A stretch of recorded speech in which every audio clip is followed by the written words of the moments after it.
Iran వద్ద 60% శుద్ధి చేసిన 400 కిలోల యురేనియం ఎక్కడ ఉందనే దానిపై సర్వత్రా ఉత్కంఠ నెలకొంది. ఇరాన్ అణు కేంద్రాలపై అమెరికా దాడులకు ముందే ఈ నిల్వలను టెహ్రాన్ వేరే చోటుకు తరలించిందనే భయాందోళనలు నెలకొన్నాయి. ఈ 400 కిలోల యురేనియంతో 10 అణు బాంబులను తయారు చేయవచ్చని అమెరికా చెబుతోంది. మరోవైపు ఇరాన్ అణు కేంద్రాల్లో తనిఖీలను పునరుద్ధరించేలా చేయాలని అంతర్జాతీయ అణుశక్తి సంస్థ కోరుతోంది.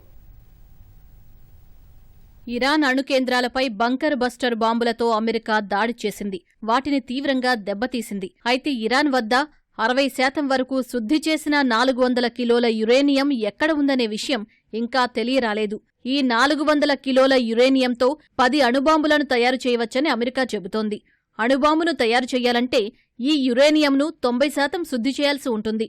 ఇజ్రాయెల్, అమెరికా తమ అణు కేంద్రాలపై దాడి చేయకముందే ఈ 400 కిలోల యురేనియంను, ఇతర పరికరాలను ఇరాన్ వేరే చోటుకు తరలించిందనే వాదన వినిపిస్తోంది.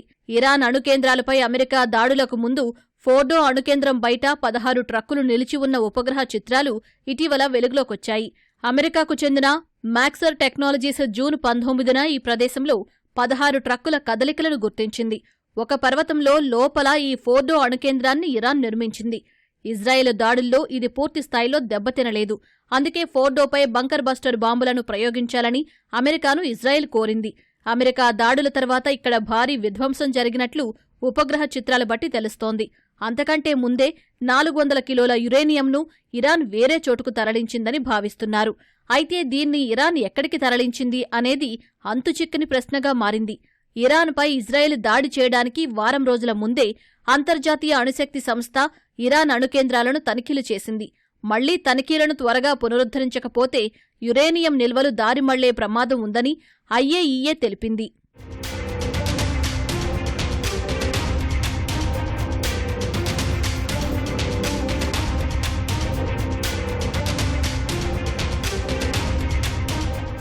ఇరాన్ న్యూక్లియర్ ప్లాంట్లలో ఉన్న 60% శుద్ధి చేసిన 400 కేజీల యురేనియాన్ని చిన్న కంటైనర్లు, చివరికి కార్లలో కూడా పెట్టి తరలించవచ్చని నిపుణులు చెబుతున్నారు. ఇరాన్లోని ఇస్ఫహాన్ పరిశోధన కేంద్రంలో కూడా శుద్ధి చేసిన యురేనియం నిల్వలు ఉన్నాయి. వీటిని భూగర్భ బంకర్లో ఇరాన్ భద్రపరిచినట్లు అమెరికా వర్గాలు భావిస్తున్నాయి. నతాంజ్ ఫోర్డ్పై అమెరికా బంకర్ బ్లాస్టర్లను ప్రయోగించింది. కానీ ఇస్ఫహాన్పై మాత్రం తోమహాక్ క్షిపణులతో దాడి చేసింది. భారీ యురేనియం నిల్వలు ఉన్న ఇస్ఫహాన్లో దాడులు భవనాలకే పరిమితమైతే ఇరాన్ స్టాక్ను ధ్వంసం చెయ్యకపోతే అమెరికా దాడులు అసంపూర్ణంగానే మిగిలిపోతాయని నిపుణులు చెబుతున్నారు. అమెరికా దాడులు చేసిన ప్రదేశాల నుంచి రేడియేషన్ వెలువడకపోవడంతో అసలు అక్కడ అణుధార్మిక పదార్థాలు ఉన్నాయా అనే సందేహాలు వస్తున్నాయి.